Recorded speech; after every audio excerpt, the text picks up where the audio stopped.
Another day, another YouTube change. Greetings everyone, and welcome to an impromptu video. In an effort to protect children on the website, YouTube's announced that in a few months, they'll be treating all viewers of videos targeted at children as children, regardless of actual age.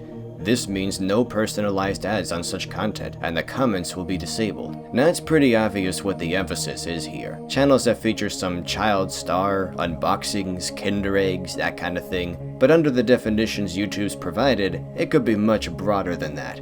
And while I don't want to be an alarmist, I have to consider the possibility that this includes my recent content. LEGO Rewind has been a social experiment. Not like those awful prank videos where people go too far and call it a social experiment, you'll see what I mean.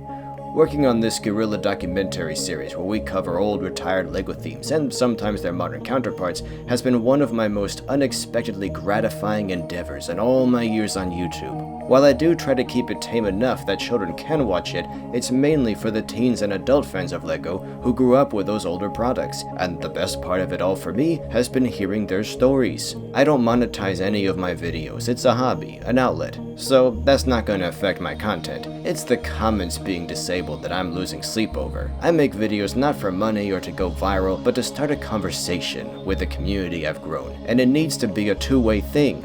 I thrive on that feedback, on hearing about people's experiences and memories, finding old hand-me-down pieces in the attic and not knowing what lines they're from until they see those elements featured in an episode, etc., etc. It's also important for viewers to have a platform where they are able to correct me if I get something wrong, hence the seasonal recaps where I compile this updated information.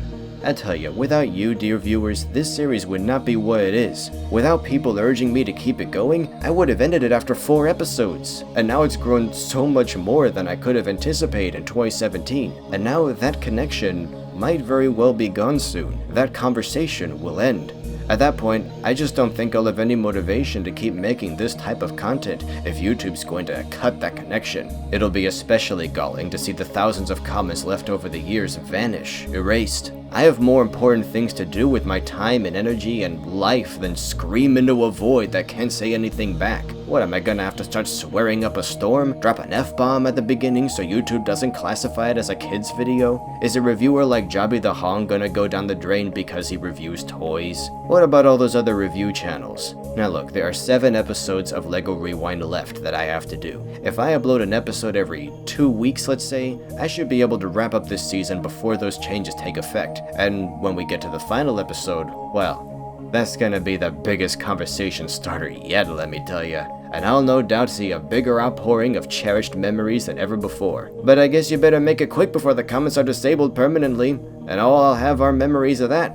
It's probably for the best the series is wrapping up this year, though a little later than I originally planned. Creators who regularly disable their comments because of harassment and such, they may not understand why the comments are the main draw to creating content for me, but it just is. Without somebody on the other side, I'm just fumbling through the dark. In a few months, we'll see if these sweeping changes are as damaging as they may sound, or if there'll be enough wiggle room for creators like me and viewers like you to still have a voice, for this discourse to continue. If not, well, it was fun while it lasted. I'll get to work on my next video script tomorrow, and we'll see where we go from there. If you want to support my work, please consider my graphic novel series Planet Ripple. You can buy the books on Amazon or read an early draft of the first book for free. And for the Bionicle fans in my audience, there's the Toa, my ultimate love letter to the original series. Or just leave a comment, cause that makes my day too. Links to everything in the description. See ya!